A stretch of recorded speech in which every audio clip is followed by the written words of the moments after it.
पहली जो सरकार थी, कांग्रेस की जो सरकार थी, ये चेहरा देख करके काम करती थी। कौन आएगा, किसका चेहरा ठीक। अब चेहरा जानते हो आप कैसे देखते थे, वो जानते हो ना। हमने कहा कि हम ये नहीं करेंगे, हम पॉलिसी बना करके काम करेंगे, नीति बना करके काम करेंगे। इसलिए हमने 28 नीतियां हमने लागू की हैं हर क्षेत्र में, जिससे कि उस नीति के हिसाब से काम हो, किसी को किसी प्रकार की दिक्कत नहीं हो, और वो आए और नीति के हिसाब से उसको पूरा काम हो, उसको किसी प्रकार से ठगी उसके साथ नहीं हो। ये कांग्रेस के लोग हैं साहब। आप मैं कह सकता हूं, राजस्थान की 200 विधानसभाओं में हमने कहीं भी कोई ऐसा वो नहीं किया कि हमारा एमएलए नहीं है। हमने राजस्थान की 200 विधानसभाओं में विकास के लिए पैसा दिया है। हम 8 करोड़ जनता का नेतृत्व करते हैं। हम ये नहीं देखते शकल देख करके यहां कांग्रेस या बीजेपी या कोई दूसरा। हमारी जनता है, इसलिए हमने 200 विधानसभा में समान रूप से व्यवहार करते हुए हमने काम दिए हैं।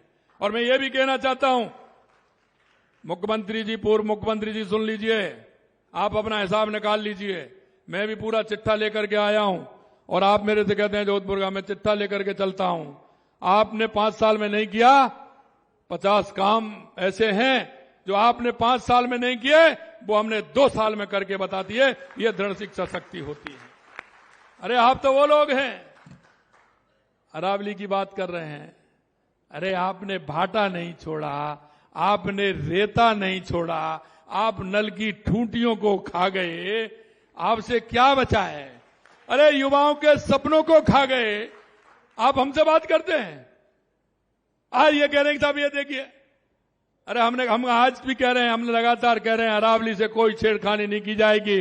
पर लेकिन एक बात मैं कहना चाहता हूं, 2002 और 2003 में उसकी परिभाषा किसने बनाई? 2009 में और 10 में परिभाषा किसने बनाई? कितने आपने पट्टे दिए? अरावली में कितना काम किया? आज झूठ की बात करते हो। जब हम सीएए को लेकर के आते हैं तो हल्ला मचाते हैं, अफवाह फैलाते हैं। अरे भाई अब क्या हो गया, हमने तो लागू भी कर दिया। और मैं कहना चाहता हूं, यहां के विस्थापकों को पट्टे भी हमने दे दिए, जोधपुर में ही दिए हमने, सबसे पहले स्टार्टिंग में यहीं किए। कभी कहते हैं कि संविधान बदल देंगे, अब आ गए साहब अरावली। अरे भाई तुम्हें अफवाह के अलावा और कुछ नहीं आता का? अब कैसे एसआईआर? अरे भाई इसमें तुम्हें कहां दिक्कत आ रही है एसआईआर में? अरे इस घुसपैठी का इस देश के अंदर एक भी घुसपैठी नहीं रहने देंगे, ये भी हम कहना चाहते हैं। आप उन घुसपैठियों के समर्थक हो, आप उन घुसपैठियों के समर्थक हो, वोट के लिए सब कुछ खा जाओगे, ऐसा नहीं चलेगा।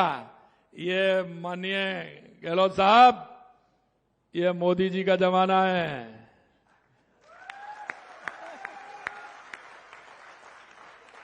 और मैं फिर कह रहा हूं, मोदी जी कहते हैं ना, खाऊंगा ना खाने दूंगा, और अगर खा लिया तो बस वापस भी आएगा। आप देखते जाइए।